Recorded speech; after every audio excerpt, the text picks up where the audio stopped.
breaking news for you. Hi there, welcome to another episode of the Transfer Talk pod. What's up, Gunners? Welcome back to Gunners Central, your home for the latest Arsenal news, transfer updates, breaking stories and in-depth analysis.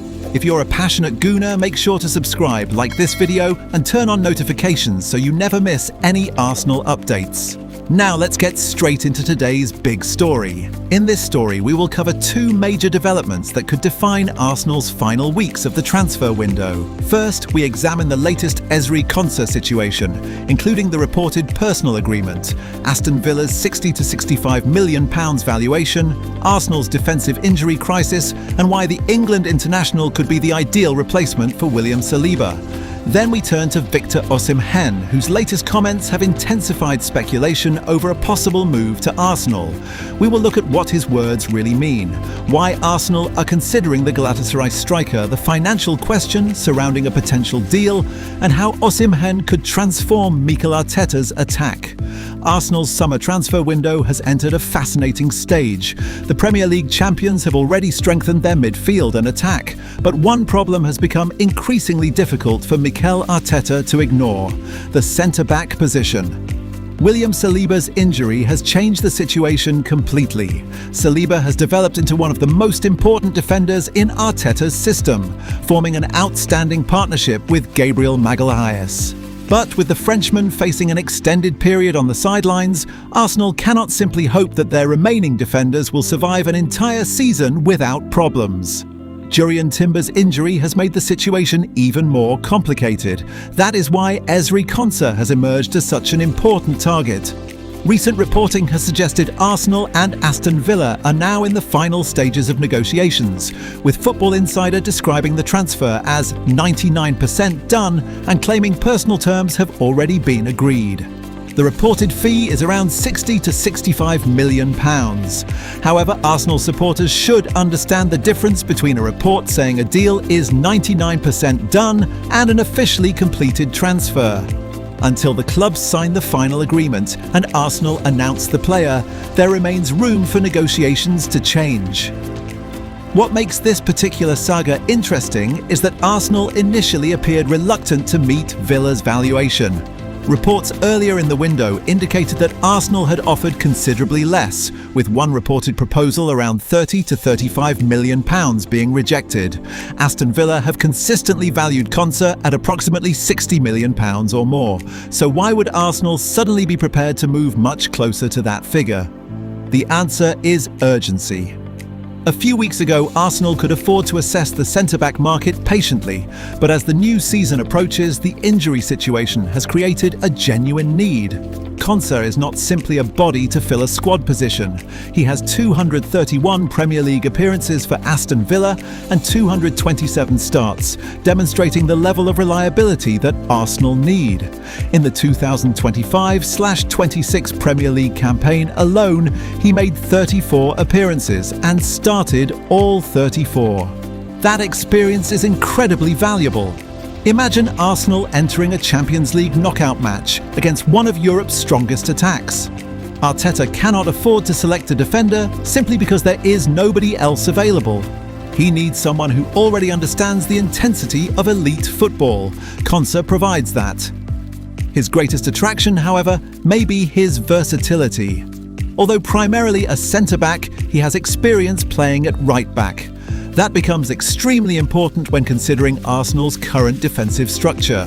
If Arsenal eventually recover Saliba and Timber, Konsa does not suddenly become useless. Instead, he becomes a rotational defender capable of covering multiple positions. That is exactly the kind of player Arteta has consistently valued. Ben White, Timber, Ricardo Calafiori and Piero Hincapié have all demonstrated the importance of defensive versatility within Arsenal's tactical system. A player who can move between central defence and full-back gives Arteta additional tactical options without requiring him to completely change the structure of the team. Konsa would therefore solve more than one problem.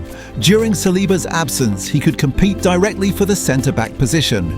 During Timber's recovery, he could provide right-back cover, and when the squad eventually becomes fully fit, he could become a high-level rotation option across the back line. That is what makes the reported £60 to £65 million fee such an important debate. Is Arsenal paying too much? From a purely financial perspective, the answer depends on how the fee is structured and how much of it is guaranteed. But football economics have changed dramatically, particularly for Premier League clubs. Konsa is 28, meaning Arsenal would not be buying a teenager with huge resale potential. They would be paying for immediate quality, Premier League experience and reliability. That distinction matters. Arsenal are not rebuilding. They are defending the Premier League title and trying to compete for the Champions League. The objective is therefore not simply to buy players who could become excellent in 3 years. The objective is to buy players who can contribute immediately.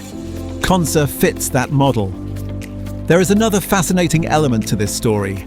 Aston Villa are already preparing for the possibility of losing him.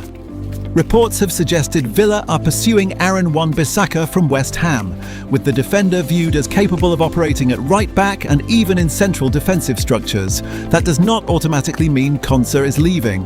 Villa could be strengthening their squad regardless, but it demonstrates that the club is preparing for different possibilities, and Villa have every right to demand a substantial fee. Konsa has been a major part of their rise under Unai Emery. He has helped Villa compete in the Premier League and Champions League and has established himself as an England international. From Villa's perspective, losing him for £30 million would make little sense. But £60 million or more could change the conversation. The player's reported desire is another important factor. If Konsa has indeed indicated that he wants to join Arsenal and personal terms are already agreed, Villa are negotiating from a slightly different position. They can still refuse to sell, but keeping a player who wants a new challenge becomes more complicated when a major club is willing to pay the required fee. For Arsenal, this could ultimately become the difference between making another low offer and simply paying Villa's price. And that is where Andrea Berta's role becomes crucial. The sporting director must determine whether Konsa represents the right balance between price and performance. Arsenal have alternatives. Ezri Konsa has emerged as another defensive option, with Arsenal opening talks with Bayer Leverkusen, according to The Guardian. Konsa is younger and reportedly valued around £43 million, making him an interesting alternative. That gives Arsenal leverage. They do not have to pay £60 million for Konsa if they believe Konsa offers better long-term value. But if Arteta specifically wants a defender who can immediately perform at Premier League level, Konsa's experience could make the additional expenditure worthwhile. This is therefore not simply about replacing Saliba. It is about protecting Arsenal's entire season. A team competing across 4 competitions needs 8 or 9 defenders capable of playing significant minutes. Injuries are inevitable. Suspensions are inevitable. Rotation is inevitable. The worst possible scenario would be entering a Champions League knockout tie with a depleted defence, because Arsenal refused to invest when the warning signs were already visible. Konsa could prevent that, and if the latest reports are accurate, Arsenal may now be prepared to pay the price. While Arsenal work on their defence, the biggest question at the other end of the pitch remains unanswered. Who will provide the additional attacking firepower? Victor Osimhen has suddenly become one of the most intriguing answers.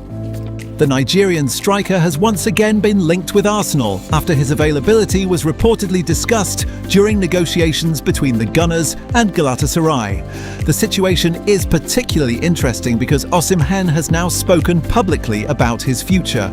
After Galatasaray's 2-2 draw with Coram FK, he was asked about the growing transfer speculation. His response was carefully chosen. There are always rumours during the transfer windows. I will focus on my job. I am focused on my work. We will see and think about what comes next then, Osimhen said. That is not a transfer request, but it is also not a rejection. And Arsenal supporters will immediately notice the difference. If Osimhen had said he was completely committed to staying at Galatasaray and had no intention of leaving, the story would have lost much of its momentum. Instead, he left his future open. That is why the Arsenal speculation continues.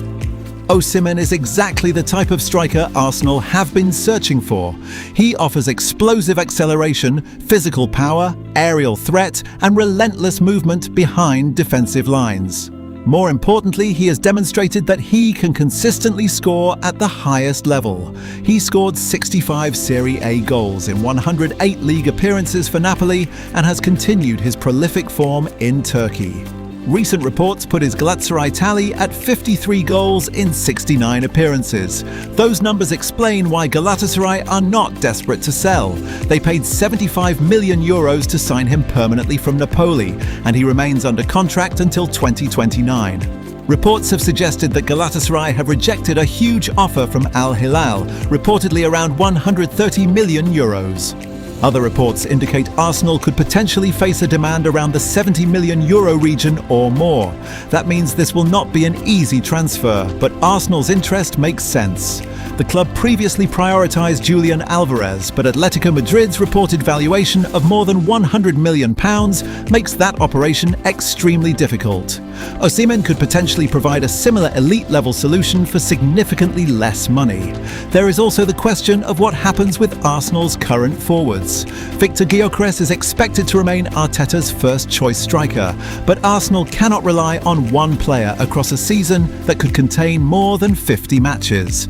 Kai Havertz provides versatility, Gabriel Jesus offers experience. But Osimhen would provide a different physical profile. That is important because Arsenal sometimes need a striker who can turn a controlled possession game into a direct attacking threat. Imagine Arsenal defending a narrow lead against a top Premier League side. The opposition pushes forward, Arsenal win the ball. Osimhen immediately attacks the space behind the defensive line. Suddenly Arsenal have an outlet, or consider a Champions League match against a physically powerful opponent.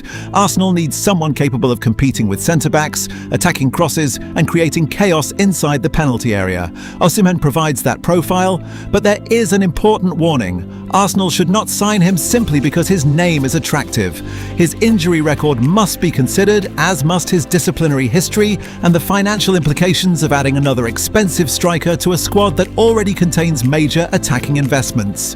The club must also consider how Arteta manages minutes. If Gyökeres remains the primary striker, Osimhen would need enough opportunities to justify the investment. That is why Arsenal's final decision must be tactical, not emotional.